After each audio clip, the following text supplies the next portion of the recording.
Chapter 47 that like way deadly. Evil eye इन तीनों की तरफ बढ़ता है जहाँ पर वो अपने स्पिरिट बॉल से अटैक करता है, जिसे इन तीनों नीचे झुककर डॉज कर लेते हैं। इतने में जो इविल आई होता है अपने पैर से किक मारने की कोशिश करता है मोमो को, लेकिन मोमो उसे किक को डॉज कर लेती है। इतने में जो अपनी बूढ़ी अम्मा होती है वो उसे पंच मारती है, लेकिन उसका हाथ ही डैमेज हो जाता है इसकी वजह से। इतने में जो इविल आई होता है उसे किक मारने की कोशिश करता है, लेकिन मोमो उसे अपनी साइकिक पावर से बचा लेती है। इतने में जो मोमो होती है इविल आई को अपनी साइकिक पावर से पकड़ लेती है। इतने में जो बूटूबर वाला लड़का होता है उसे किक मारने को जाता है, लेकिन जो इविल आई होता है उसे डॉज कर लेता है। इतने में यहाँ पर हम देखते हैं जो स्पिरिट बॉल होता है वो मोमो की साइकिक पावर को तोड़ देता है, जिसकी वजह से जो इविल आई होता है वो आजाद हो जाता है और बूटूबर वाले लड़के को एक किक मारता है, जिसकी वजह से वो जाकर पेड़ से टकरा जाता है। इतने में जो इविल आई होता है वो मोमो को एक पंच मारने की कोशिश करता है, लेकिन उसे एक आकर पंच पड़ता है जो कि मैंटिस रिम का होता है। इतने में यहाँ पर जो मैंटिस रिम होता है वो पूछता है कि मोमो क्या मोमो तुम ठीक हो? तो यहाँ पर जो मोमो होती है उसे पूछती है कि तुम इधर क्या कर रहे हो और तुम्हारे बेटे का क्या हुआ? तो यहाँ पर जो मैंटिस रिम होता है वो कहता है कि ये थोड़ी लंबी कहानी है, मैं तुम्हें बाद में बताता हूँ। इतने में यहाँ पर हम देखते हैं मैंटिस रिम के स्पेसशिप को जो कि मोमो के ऊपर आया होता है। तो वहाँ से जो सेको होती है वो तारों के ऊपर बैठ के उतर रही होती है, जिसे देखकर मोमो कहती है ग्रैंड माँ। तो यहाँ पर जो बूटूबर वाला लड़का होता है वो सेको को देखकर कहता है प्रणाम। इतने में जो सेको होती है जमीन में लैंड करती है और मैंटिस रिम के साथ में इविल आई की तरफ अटैक करने को जाती है, लेकिन यहाँ पर जो सडनली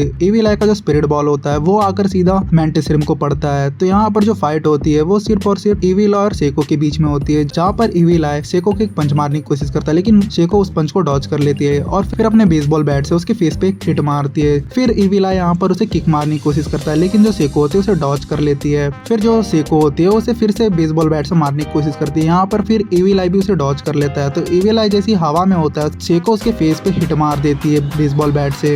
इतने में जो तारो होता है वो रेडी हो जाता है और इविल आई की तरफ भागते हुए आता है, जहाँ पर इविल आई उसे पंच मारने की कोशिश करता है, लेकिन इतने में जो अपना तारो होता है अपने बॉडी पार्ट्स अलग कर लेता है और इविल आई को अपने बॉडी के अंदर कैद कर लेता है। और जो इविल आई है अपने आप को आजाद इसलिए नहीं कर पाता है क्योंकि जो सेको होती है वो तारो के अंदर स्पिरिट लेबल्स लगाई होती है, जिसकी वजह से जो इविल आई होता है आजाद नहीं हो पाता है। और यहाँ पर तारो कहता है कि काम हो गया madam. Chapter 48 that UFO is awesome. Lava की वजह से पूरा जंगल जल रहा होता है, जहाँ पर ये लोग उस यूएफओ की हेल्प से उस स्वॉर्म को उठाते हैं और पानी डालते हैं उस पूरी लावा के ऊपर। ये पूरा काम जो कर रहा होता है मैंटिस का बेटा कर रहा होता है और उसका पापा कहता है कि बेटा सही कर रहे हो, काम करते रहो। इतने में सीन जाता है सेको की तरफ, जहाँ पर सेको उस बूटोबर वाले लड़के पे चिल्लाते रहती है और कहती है कि तुमने अपने हाथ से चीजों को फिसलने दिया और तुम्हारी वजह से सिचुएशन बहुत खराब हो गई थी। इतने में बूटोबर वाला लड़का कहता है कि सॉरी, कम्युनिकेशन इश्यू हो गया था जिसकी वजह से मैं आपको कांटेक्ट नहीं कर पाया था मास्टर, लेकिन मैंने जैसे तैसे फिगर आउट करके आपको कांटेक्ट कर लिया। इतने में सेको कहती है कि चलो ठीक है, कोई दिक्कत नहीं है, जितना काम किया तुमने ठीक किया है। और वो साथ में तारो को भी कहती है कि थैंक यू तुम्हारा, तुमने इविल आई को अपने अंदर सील करके रखा है। इतने में जो तारो होता है वो कहता है कि तुमने मुझे इसी काम के लिए रखा था क्या यहाँ, और मैं अपने ऑर्गन्स को कहाँ रखूँ? तो यहाँ पर सेको होती है वो कहती है कि अपने ऑर्गन्स के एक प्लास्टिक बैग के अंदर डाल लो और वहीं रख लो। इतने में सेको होती है वो मोमो को पूछती है कि तुम्हारा डबल बैटरी वाला दोस्त किधर है? तो यहाँ पर जो सेको होती है वहाँ से गायब हो गई होती है मैंटिस रिम के साथ में, और वो वही कर्फ्ट हाउस की तरफ जाती रहती है, जहाँ पर वो भाग कर जाती है और अपने साइकिक पावर की हेल्प से उस कचड़े को हटाती है और मैंटिस रिम भी हेल्प करता है। तो ये लोग वहाँ पर उस गड्ढे में देखते हैं, जो कि गड्ढा बहुत बड़ा हो गया होता है और उस गड्ढे में लावा फील हो गया होता है। इतने में मोमो छोटे मैंटिस को कहती है कि थोड़ा पानी इधर भी डाल दो इस लावा के अंदर। इतने में जो बड़ा मैंटिस होता है वो कहता है कि ये करने का कुछ मतलब नहीं होगा। तो यहाँ पर मोमो कहती है कि मैं अंदर जाऊंगी। तो यहाँ पर जो मैंटिस होता है वो कहता है कि ये डेंजरस होगा, अगर तुम अंदर जाओगी तो तुम भी।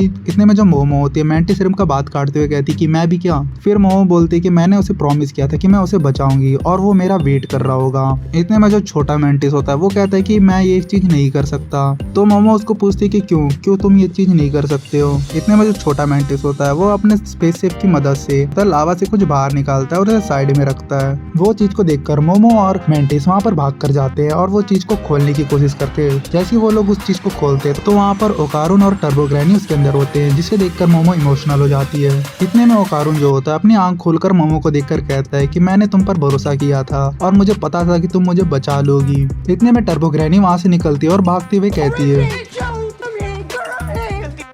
फिर बोलती है कि तुमने इतना लेट क्यों किया हमें बचाने के लिए? तो यहाँ पर जो मोमो होती है वो कहती है कि मैं तो भूल गई थी टर्बो ग्रैनी तुम्हारे बारे में, अगर मैं टर्बो ग्रैनी को बचाने नहीं जाता तो शायद मैं भी मर जाता, क्योंकि जिस रूम में टर्बो ग्रैनी फंसी हुई थी वहाँ पर उस एर्थवॉर्म का ग्लू पड़ा था, जिसकी वजह से हम प्रोटेक्टेड थे और उस ग्लू की वजह से लावा अंदर नहीं आ पाया। इतने में ओकारुन पूछता है कि जीजी किधर है, शायद वो मैग्मा के अंदर फंस तो नहीं गया? तो यहाँ पर मोमो कहती है कि नहीं वो तो बाहर आ गया अपनी पावर की मदद से। तो यहाँ पर जो ओकारुन होता है वो बोलता है कि अपनी पावर की वजह से क्या वो अभी भी श्राप में फंसा हुआ है? तो यहाँ पर मोमो कहती है कि हाँ ऐसा कह सकते हो, लेकिन अभी मेरी ग्रैंड माँ ने उसे पकड़ लिया है, तुम ये चीज की टेंशन मत लो, अब सब ठीक है। इतने में जो ओकारुन होता है वो कहता है कि आई एम सॉरी, मैंने तुमसे कहा था कि मैं जीजी का ध्यान रखूंगा, लेकिन मैं नहीं रख पाया।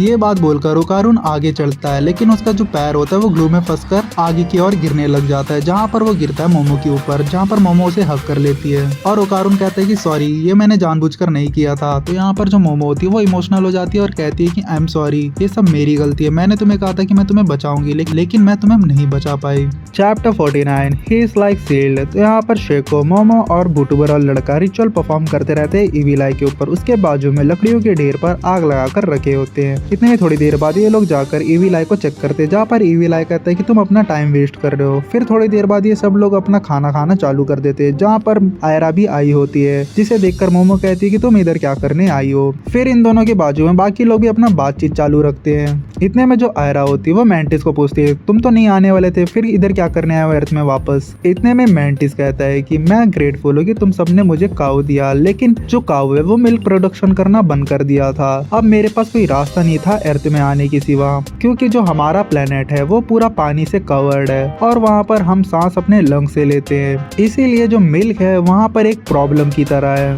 इतने में मोमो कहती है कि तुम अपने लंग से सांस लेते हो, फिर भी तुम पानी के अंदर रहते हो। इतने में जो मैंटिस होता है अपनी बात को कंटिन्यू करता है, जो चीको कीटा है उसे मिल्क की कंटिन्यूस जरूरत होती है, अदरवाइज वो सरवाइव नहीं कर पाएगा। यही रीजन है कि हमने अर्थ पे वापस से आए। इतने में जो ओकारुन होता है वो चौंकते हुए कहता है कि तुमने जैसे कहा था कि तुम्हारे प्लेनेट में तुम अपने लंग से सांस लेते हो पानी के अंदर, तो फिर इसका मतलब तुम्हारा जो प्लेनेट हुआ वो फ्लोरोकार्बन हुआ। इतने में सीन जाता है आयरा की तरफ, जो कि चीको कीटा से बात करते रहती है। तो यहाँ पर चीको कीटा बोलता है कि क्या हम यहाँ पर नहीं रह सकते? तो यहाँ पर आयरा बोलती है कि ऑफ कोर्स तुम यहाँ रह सकते हो जब तक तुम्हारी मर्जी हो। फिर यहाँ पर सीन जाता है सेको की तरफ, जो कि उस बूटूबर वाले लड़के के साथ रिचुअल परफॉर्मिंग की बात करते रहती है उस ईविल आई के ऊपर। तो यहाँ पर जो बूटूबर वाला लड़का होता है वो सेको से पूछता है क्या हम उसको कम्प्लीटली जीजी की बॉडी से बाहर निकाल सकते हैं, क्या ये पॉसिबल है? मैं इसलिए ये बात पूछ रहा हूँ क्योंकि जो जीजी है उसकी स्पिरिचुअल पावर बहुत हाई है। अगर हम ईविल आई को उसकी बॉडी से सेपरेट भी कर लेंगे फिर भी उसके अंदर थोड़ी बहुत उसकी अंश रह जाएगी, जिसकी वजह से वो जीजी को इफेक्ट करेगी। इतने में यहाँ पर हम देखते हैं जो टारो होता है वो खाना खाते रहता है, अचानक से उसे गर्मी फील होती है जिसकी वजह से वो नीचे गिर जाता है। इतने में सभी उसे कहते हैं कि गर्म खाना थोड़ा आराम से खाया करो, इतनी क्या जल्दी है तुम्हें? तो यहाँ पर टारो कहता है कि वो मैं नहीं था। इतने में सबको जीजी की आवाज सुनाई देती है जो कहता है कि मैं किधर हूँ। तो यहाँ पर सब सुन के कहते हैं ये क्या मजाक हो रहा है। इतने में जो सेको होती है सबको रुकने को बोलती है और फिर कहती है कि कभी कभी जो इविल स्पिरिट होते हैं अपने जान पहचान के लोगों की आवाज में बात करते हैं, जिसकी वजह से लोगों का वो चूना लगा सकते हैं। तो यहाँ पर जो सेको होती है वो टारो को कहती है कि अपना फेस ओपन करो। तो यहाँ पर टारो अपना फेस ओपन करता है, जहाँ पर हम देख पाते हैं कि जीजी की फेस दिखाई देती है, जिसे देखकर सब शॉक हो जाते हैं। इतने में जो सेको भी होती है वो भी सोचने लग जाती है कि ये क्या हो रहा है। फिर यहाँ पर सेको एक ग्लास में ठंडा पानी लेकर आती है और जीजी के फेस पे फेंकती है, तो उसका फेस ईविल आई में चेंज हो जाता है, जहाँ पर ईविल आई कहता है कि मैं तुम सबको छोड़ूंगा नहीं, मैं सबको मार दूंगा। इतने में सेको अपने ग्लास में गर्म पानी लेती है और ईविल आई के फेस पे फेंकती है, जहाँ पर उसका फेस वापस से जीजी के फेस में चेंज हो जाता है।